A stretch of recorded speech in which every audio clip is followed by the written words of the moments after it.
Oke, yang kedua ini ialah metode average. Untuk di metode average ini lebih simple karena nanti persediaannya walaupun harga berbeda cuma bisa digabungkan. Tabelnya masih sama seperti metode FIFO. Ada tanggal pembelian, harga pokok penjualan, persediaan, lalu ada unit, harga per unit, dan jumlah.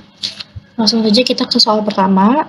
Soalnya masih sama, tanggal 1, persediaan awal sebanyak 220 unit dengan harga 15.000. Tanggal 1 di sini persediaannya itu sebanyak 220. Lalu harganya itu 15.000. Di sini jumlahnya tinggal kita kalikan unit dengan harga per unit.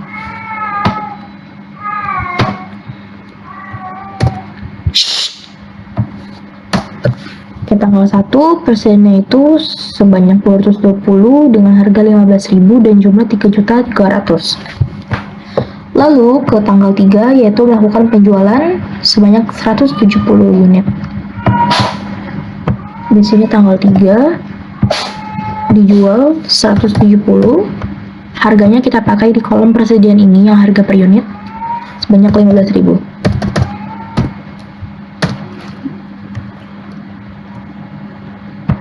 Jumlah tinggal kita kalikan lagi. Untuk di persediaan kita kurang yang 220 ini kita kurang dengan 170.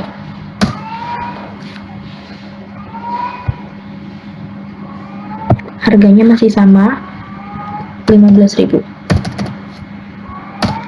Nah, untuk di jumlahnya ini kita kurang yang 3.300.000 kita kurang dengan 2.550 karena jual otomatis berkurang. Di sini untuk tanggal 3 sisa barang PD murni buku sebanyak 50 dan di sini harganya 15.000. Oke, selanjutnya kita lanjut tanggal berikutnya yaitu tanggal 4. Di sini lakukan pembelian sebanyak 270 dengan harga 16.000. Tanggal 4 melakukan pembelian sebanyak 270 dengan harga 16.000. Jumlahnya sama, kita kalikan lagi unit dengan harga per unit. Nah, bedanya average dengan FIFO, kalau FIFO tadi kan kalau harganya beda nggak boleh digabungin. Tapi kalau average kita bisa gabungkan aja. Di sini berarti unitnya kita tambah dengan yang 270. Lalu yang kedua kita totalin jumlahnya terlebih dahulu.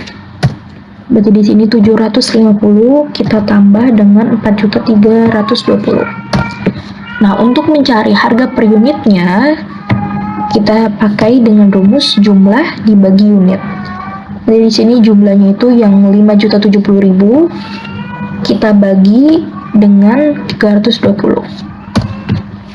Nah, di sini harga per unitnya jadi beda, yaitu jadi 15.844. Lanjut ke soal berikutnya yaitu tanggal 6 melakukan penjualan sebanyak 270. Tanggal 6 melakukan penjualan 270. Ini langsung aja kita masukin ya unitnya, karena ini cuma satu doang. Nah, untuk harganya selalu kita pakai di harga per unit yang di persediaan. Berarti di sini harganya itu 15.844. Untuk totalnya kita kalikan lagi. Oke. Nah, untuk unitnya kita kurang 320 dikurang 270. Untuk di harga per unitnya, karena kalau di penjualan ini tidak memengaruhi harga per unit di persediaan, maka tetap kita pakai yang 15.844. Nah, untuk di jumlah ini kita bisa kalikan saja unit dengan harga per unit. Oke. Berarti di sini tanggal 6 sisa persediaannya itu sebanyak 50 dengan harga 15.844. Kita Kita lanjut ke soal berikutnya, yaitu tanggal 9, lakukan penjualan kembali sebanyak 30 unit. Tanggal 9 sebanyak 30, harganya masih sama, kita pakai yang ini.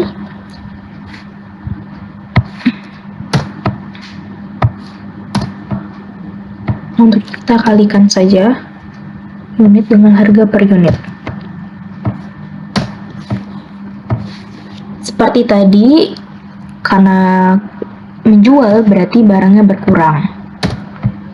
50 dikurang 30. Harganya masih sama ya, karena ini penjualan. Penjualan tidak akan memengaruhi harga per unit di tabel persediaan. Kita pakai yang atas. Jumlahnya bisa kita kalikan lagi saja.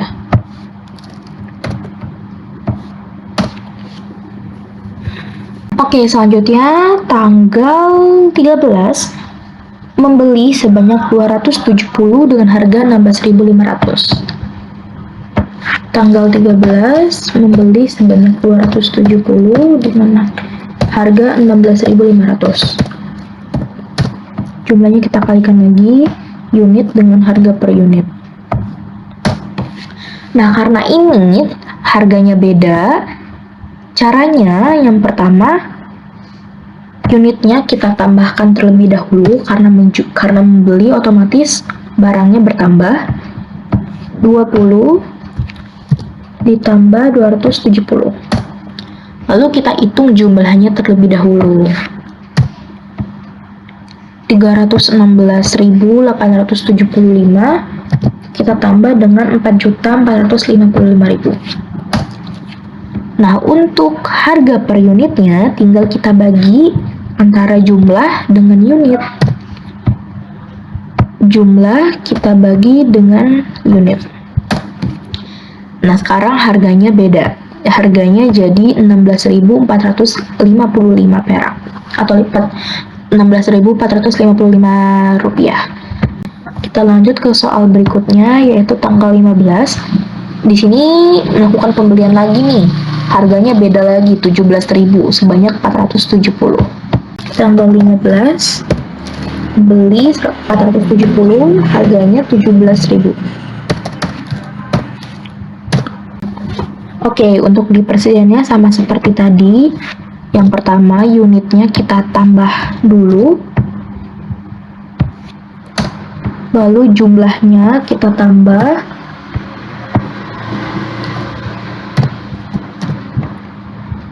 Nah, lalu untuk mencari harga per unit tinggal kita bagi antara jumlah dan unit.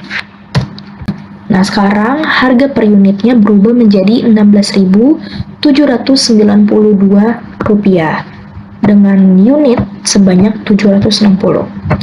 Kita lanjut ke soal berikutnya, yaitu tanggal 19 menjual sebanyak 570. Tanggal 19 menjual sebanyak 570. Harganya kita pakai harga terakhir ini nih, harga di tabel persediaan, yang harga per unit. Berarti kita pakai yang 16.792. Ini kita kalikan lagi unit dengan harga per unit. Nah, untuk di tabel persediaannya tinggal kita kurang-kurangi lagi aja. Karena kita jual otomatis unitnya berkurang. 760 dikurang 570. Harganya masih sama, karena kalau jual ini tidak akan memengaruhi harga per unit tabel persediaan. Nah, untuk jumlahnya tinggal kita kalikan antara unit dengan harga per unit di tabel persediaan. Lanjut ke soal berikutnya, tanggal 22 melakukan pembelian sebanyak 320 dengan harga 16.500. Tanggal 22 di sini tadi pembeliannya itu 320 dengan harga 16.500. Di sini harganya beda lagi. Caranya seperti tadi lagi. Unitnya kita tambahkan dulu, lalu jumlahnya kita tambahkan.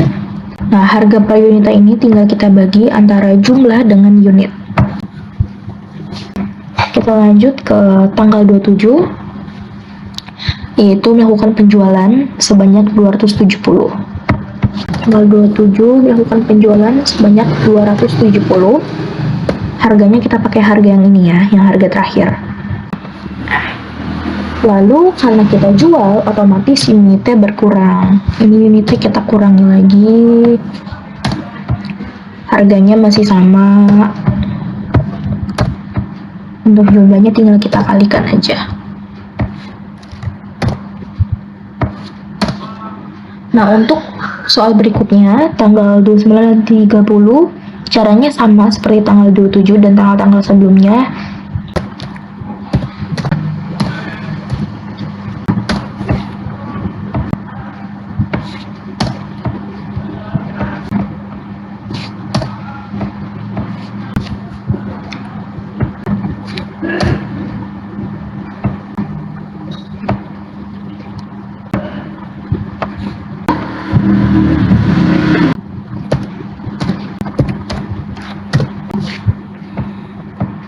Oke, di sini sudah selesai untuk kartu persediaannya dengan menggunakan metode average. Kalau menggunakan metode average ini memang lebih simple karena satu tanggal nanti cuma butuh satu tabel aja, satu baris kayak gini. Kalau Vivo ini kan kayak berbaris-baris, cuma kalau pakai average cuma satu aja. Selanjutnya kita mencari HPP dan laba dengan cara yang sama seperti sebelumnya. Di sini persediaan awalnya yaitu 3.300.000. Pembeliannya, untuk pembelian pasti selalu sama ya, mau menggunakan metode average atau Vivo atau Livo, jumlah pembelian dan penjualan sama. Yang beda itu nanti adalah di harga pokok dan laba. Dan persediaan akhir juga beda. Untuk pembelian di sini kita bisa jumlahkan atau bisa langsung pakai yang sebelumnya aja.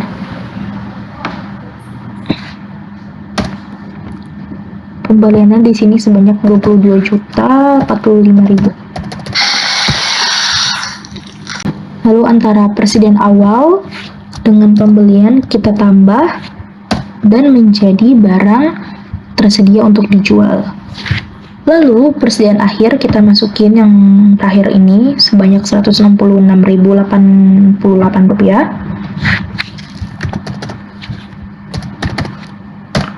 Nah, untuk mencari HPP-nya kita bisa kurang antara barang yang tersedia untuk dijual, kita kurang persediaan akhir.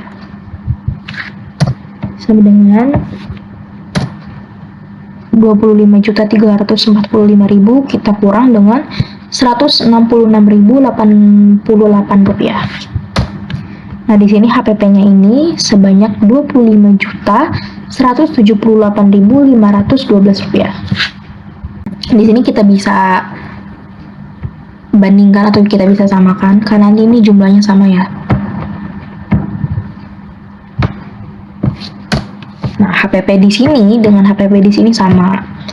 Untuk cara yang lebih simple, kalian bisa langsung jumlahin di table. Cuma ini biar lebih detail aja, biar kalian tahu HPP dapat dari mana. Nah, untuk penjualan, ambilnya dari soal lagi yang ini. Berarti sebanyak 30.740. HPP-nya kita masukkan yang ini. Yang 25.178. Nah, untuk labanya kita bisa kurang antara penjualan dengan HPP. Oke, untuk laba yang kita peroleh menggunakan metode average ini sebesar 5.561.088 rupiah. Oke, di sini sudah selesai antara metode Vivo dan average. Untuk metode Vivo kita memperoleh harga pokok sebesar 25.180.000 dengan laba 5.560.000. Dan untuk metode average diperoleh harga pokok sebesar 25.178.912 rupiah dan laba sebesar 5.561.088 rupiah. Oke, jadi segitu saja yang bisa saya jelaskan mengenai kartu persediaan barang dengan metode Vivo dan metode average. Semoga video ini dapat bermanfaat untuk semuanya. Wassalamualaikum warahmatullahi wabarakatuh.